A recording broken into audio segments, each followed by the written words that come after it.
Toda ajuda é muito bem-vinda, né, Renan? Ou não, né? O presidente Jair Bolsonaro justificou agora há pouco porque recusou a ajuda humanitária que foi oferecida pelo governo da Argentina às vítimas das chuvas lá na Bahia. A gente vai agora voltar lá para Brasília para conversar com a Larissa Alvarenga.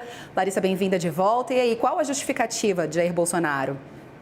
Oi, Stephanie. Olha só, o presidente Bolsonaro se manifestou pelo Twitter agora há pouco. Ele agradeceu ao governo argentino, mas disse que a ajuda não é necessária neste momento. Não descartou, no entanto, aceitar esse apoio em caso da situação ficar mais grave na Bahia. O Theo Cury já vai aparecer aqui com a gente. Ele tem mais detalhes ao vivo dessa manifestação do presidente Bolsonaro.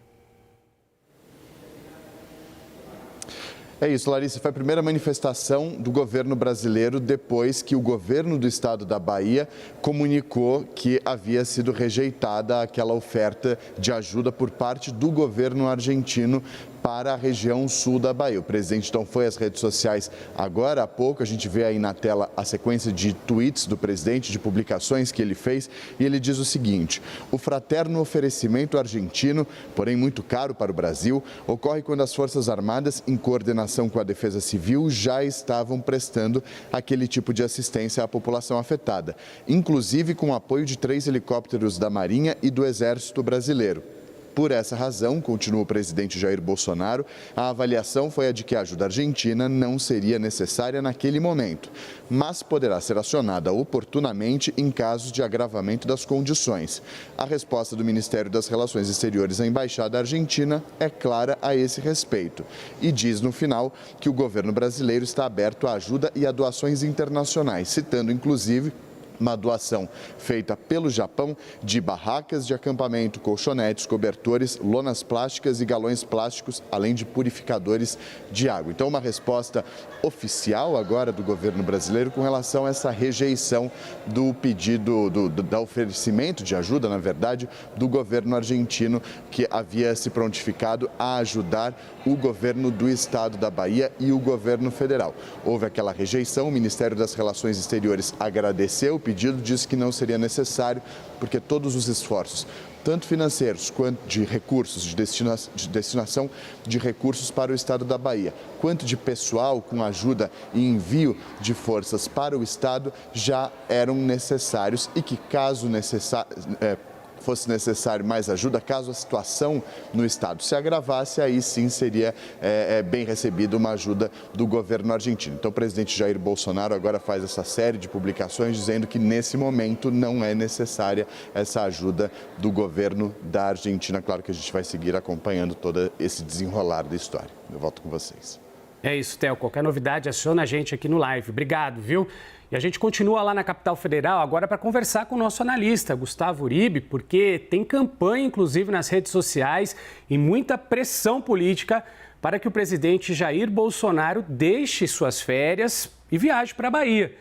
Como essa recusa, Uribe, pode complicar o cenário do governo federal com relação à Argentina, mesmo após toda essa explicação que o presidente deu, todos esses twitters também que estão invadindo aí as redes sociais. O que a gente pode entender desse movimento? Bom dia, seja bem-vindo ao live. Inicialmente, bom dia a todos, bom dia, Renan. Renan, cavalo dado não se olha os dentes. É uma doação e ela é sempre muito bem-vinda diante de uma tragédia. Essa recusa do governo brasileiro foi avaliada no Congresso Nacional como mais um erro na condução em relação à tragédia da Bahia. E é interessante a gente perceber que o governo brasileiro já fez isso mais de uma vez. Quando houve a crise dos oxigênios lá em Manaus, a Venezuela ofereceu galões de oxigênio e também o Palácio do Itamaraty não foi buscá-los e não aceitou a ajuda. O que gera, isso é uma interpretação dentro do Congresso Nacional, de que o governo brasileiro escolhe politicamente o tipo de ajuda que aceita. Agora aceitou do Japão, que é um país que é aliado do Brasil e aliado também do governo Bolsonaro. E também, mais cedo, eu estava conversando com o Sidney Rezende, também analista aqui da CNN Brasil, e ele lembrou da ajuda em Brumadinho, em 2019, dos israelenses, que enviaram 130 militares para ajudar nas operações de busca. Realmente uma ajuda bem-vinda. Toda ajuda é bem-vinda, ainda mais quando a Bahia sofre a situação que está sofrendo e quando o governador da Bahia diz que os recursos financeiros que foram enviados até agora pelo governo federal, que somam um montante de 230 milhões, não são suficientes para reconstruir o estado nordestino. Quanto ao presidente Jair Bolsonaro, a pressão continua. O presidente Jair Bolsonaro conversou ontem com alguns auxiliares presidenciais, eu conversei com eles, e eles me disseram que ele insiste em não ir nesta semana, não interromper as férias dele para ir à Bahia. Justiça seja feita. O presidente esteve há 2 semanas na Bahia, fez sobrevoo sobre Porto Seguro, mas a avaliação é de que a situação piorou. Alguns assessores presidenciais lembram de um erro cometido pela ex-presidente Dilma Rousseff, quando houve o acidente em Mariana, também no rompimento de barragem, lá em 2015, a ex-presidente demorou 1 semana para sobrevoar a região, o que também foi criticado na época. O presidente hoje, inclusive, está em um parque de diversões lá em Santa Catarina. É claro, e os ministros já explicaram isso, inclusive o ministro Rogério Marinho, do Desenvolvimento Regional, de que o governo federal tem feito um trabalho, os ministros estão em loco trabalhando. Então, a presença do presidente Jair Bolsonaro não iria mudar um pouco o esforço do governo federal em relação a recursos. Mas alguns assessores presidenciais e também alguns integrantes da base aliada lembram que, neste momento de desastre, é sempre bom que o chefe de Estado esteja para prestar solidariedade e para indicar que ele também compartilha da dor dessas vítimas da tragédia. E o presidente Jair Bolsonaro, por enquanto, não pretende ir ao local para compartilhar a dor. E, Uribe, uma curiosidade, aí pelos bastidores e corredores do Congresso, as informações que você apura, a gente também já deu aqui que muitos parlamentares governistas apoiam, inclusive, que o presidente continue de férias, né? Alguns lembram de um episódio ocorrido com o ex-presidente Luiz Inácio Lula da Silva, que ele também estava em férias durante um desastre e não compareceu. Mas naquela época, a própria base aliada do ex-presidente Luiz Inácio Lula da Silva criticou muito a situação. Disse que realmente o presidente deveria ter comparecido. É o mesmo cenário da ex-presidente Dilma Rousseff, que demorou 1 semana. Houve críticas da oposição e da base do governo.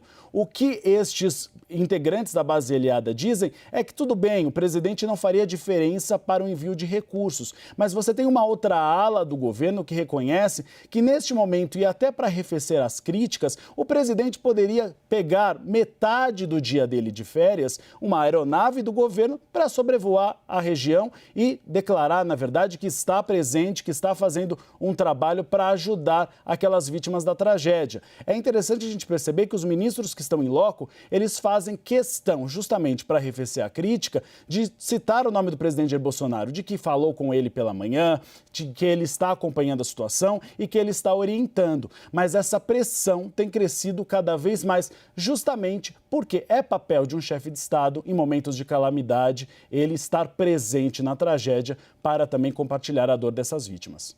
Tá certo, Uribe. Obrigado. Daqui a pouco a gente volta a conversar.